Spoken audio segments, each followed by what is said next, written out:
Eh bien, on va passer à la suite du programme. On vient de parler de design et on parlait avant de communication avec Catel et avec Sophie sur la façon dont on traduit ses engagements. On a titré cette séquence « Les mots pour le dire ». Alors forcément, ce n'est pas que des mots dont il va s'agir. On va discuter un petit peu de la traduction des engagements en communication avec vous deux. Delphine Drutel, bonjour. Bonjour.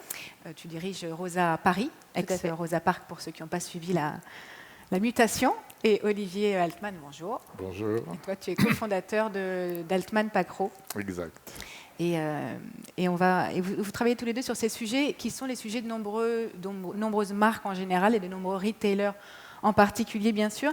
Est-ce que vous pensez, comme on le disait tout à l'heure, qu'il y a un risque de banalisation du bien à force de traduire ces engagements dans toutes les copies ? Je pense qu'il y a un risque sur la forme, et c'est tout l'enjeu de la discussion, les mots pour le dire différemment pour que justement les discours émergent. Sur le fond, je ne pense pas, parce que l'attente des consommateurs, elle est réelle, elle est structurante, elle augmente.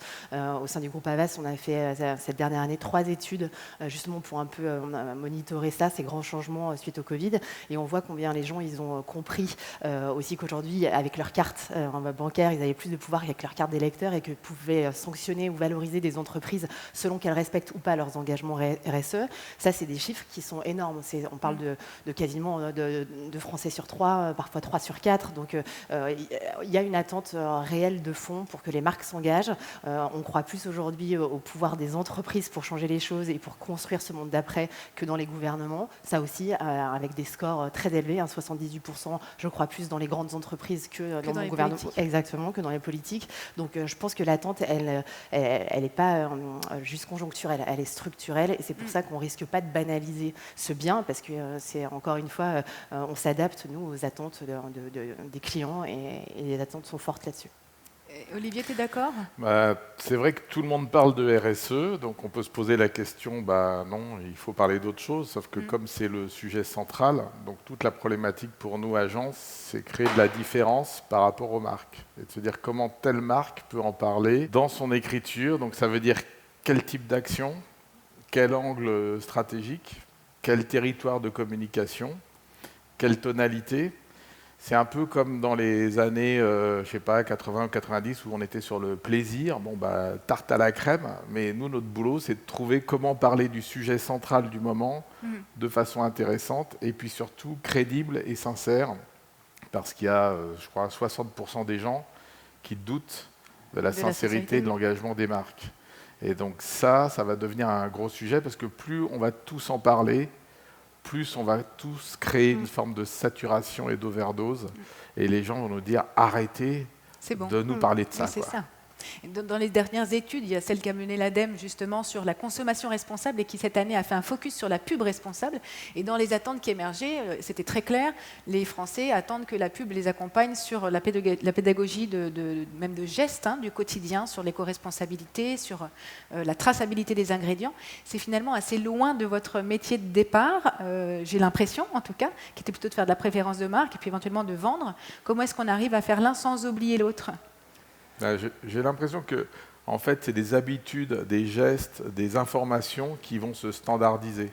Donc, dans un spot de pub, on verra des gens qui trient leurs déchets, on verra le Nutri-Score qui arrive. Donc ça, c'est un peu des invariants qu'on va devoir intégrer et qui font que doucement mais sûrement, ça va changer les comportements. Mais ce n'est pas ça qui crée vraiment tout d'un coup une vraie préférence de marque sur un sujet central qu'est la RSE. Mais notre métier depuis toujours, c'est ça, c'est d'influer sur les comportements, qu'ils soient sur les usages, sur la façon de consommer tel produit ou un autre. Mais pour moi, ça ne change pas... le fond. Au contraire, ça y rajoute... ça réenchante votre exactement, quotidien. ça rajoute du sens, en tout cas. Ce que je trouve surtout important, c'est quand la marque, elle est sincère et légitime, presque dans son ADN. Parce qu'il y a des marques qui découvrent un peu la RSE sur le tard et qui disent « Mon Dieu, qu'est-ce qu'on peut faire, qu'est-ce qu'on peut dire ?» Il faut les encourager parce qu'il y a une logique de petits pas. Donc toutes les marques ne sont pas exemplaires du jour au lendemain. Donc plutôt que de critiquer des petites choses, il vaut mieux les encourager. Mais c'est vrai, quand on a la chance de bosser sur des marques qui, dans leur ADN, se sont construites sur cette valeur-là, ou qui sont revisitées, je pense par exemple à Kiloutou, qui est à la base une marque de location d'outils pour bricoler, mais la location redevenant de toute façon très moderne sur la valeur d'usage, ça c'est des switches hyper intéressants, c'est-à-dire finalement dans votre business, vous êtes dans l'époque, mais vous ne l'avez peut-être pas encore vu, quoi. Ouais, c'est une C'est campagne de exactement, l'agence. absolument, c'est ce qu'on leur a dit. Vous avez au cœur de votre modèle cette économie circulaire. Vous êtes finalement à la pointe des tendances, vous qui Loutou, qui ne portez pas du tout cette image depuis 40 ans, assumons-le.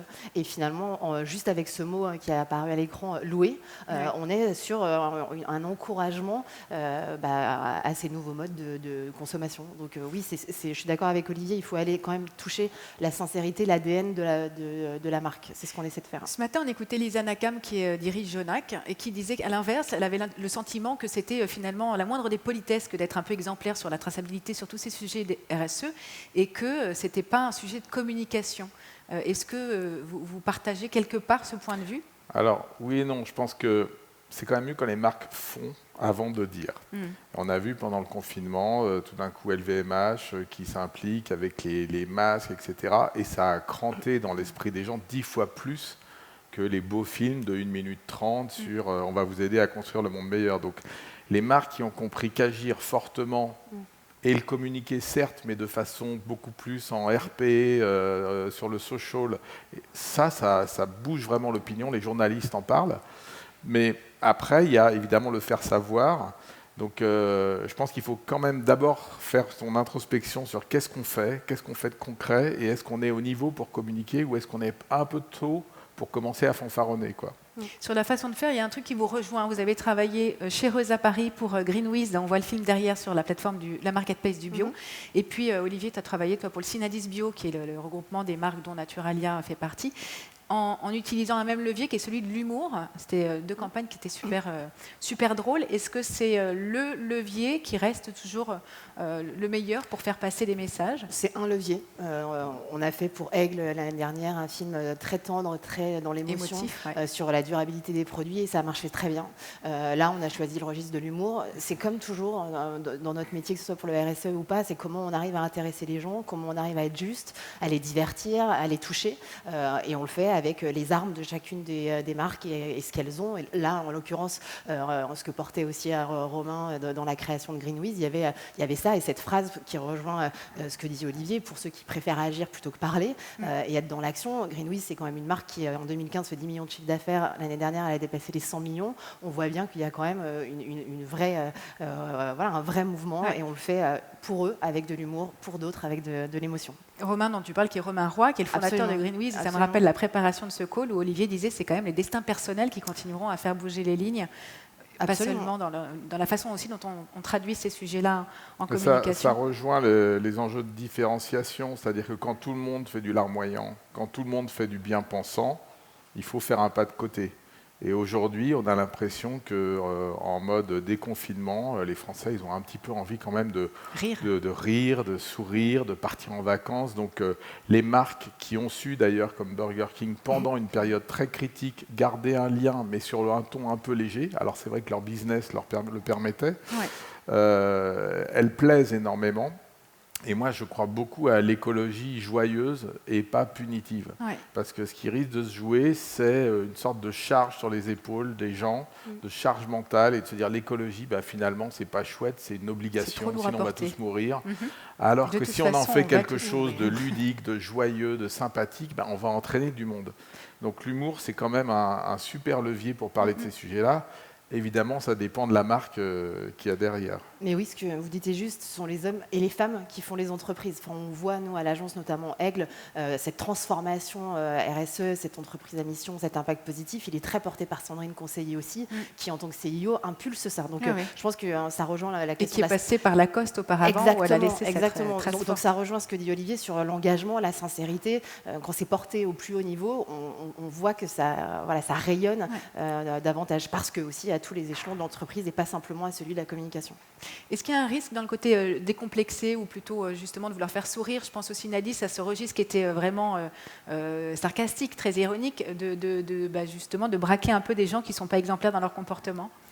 C'est toujours pareil, c'est-à-dire que quand vous êtes un peu challenger et que vous êtes dans un ADN de faire du bio depuis toujours, c'est assez sympa d'aller tacler la grande distribution qui tout d'un coup veut transformer le monde, mais depuis qu'ils ont découvert que c'était pas à la mode, mais que c'était central. Donc certains le font depuis 30 ans, et c'était bien de rappeler, de remettre un peu l'église au cœur du village.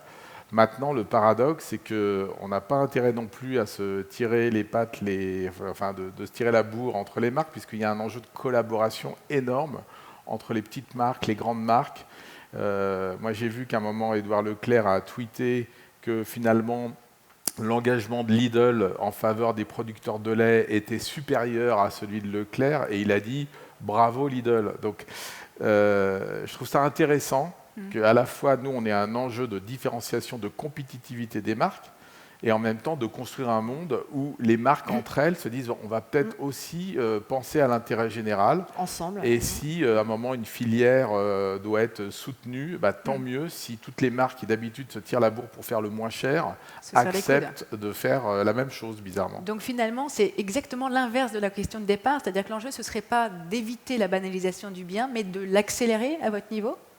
Je pense qu'il faut à la fois faire des champions, puisque nous, on a un enjeu business. Ces marques-là, elles doivent quand même attirer plus de business que les autres, mais on a un enjeu global.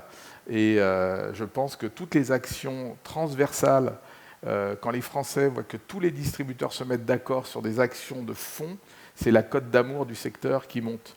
Et c'est pareil pour notre secteur de la publicité qui est très décrié. Oui, sa cote Je d'amour pense qu'on a un enjeu aussi de revaloriser notre métier en montrant qu'on fait partie de la solution et qu'on s'applique à nous-mêmes des actions pour améliorer justement nos démarches RSE. Oui, puis n'oublions pas que ce n'est pas que de la com, c'est notre monde d'après. Enfin, ensemble, on construit le monde dans lequel on veut vivre demain, plus humain, plus responsable, plus durable. Ce n'est pas que du business, c'est aussi de l'humain. Ça fait partie, oui, c'est ça. On est des citoyens avant d'être des professionnels et des communicants. Merci beaucoup à tous les deux pour cet éclairage. Il y a un sujet dont on n'a pas encore beaucoup parlé, qui est en fait quel est le moment où il est pertinent de faire passer ces engagements. Donc finalement, un peu quel est le goût de funnel, puisqu'on a parlé du goût d'à peu près tout. On a parlé de la goût de com. Voilà. Donc est-ce qu'il y a un moment mieux, un bon endroit et un bon moment pour traduire ces engagements? C'est tout le sujet de l'étude exclusive qu'on va vous restituer tout de suite et qui est portée sur ce plateau par Fanny Asson et par Ladislas de la Morinerie de YouGov. Merci encore. Merci. Merci à toi.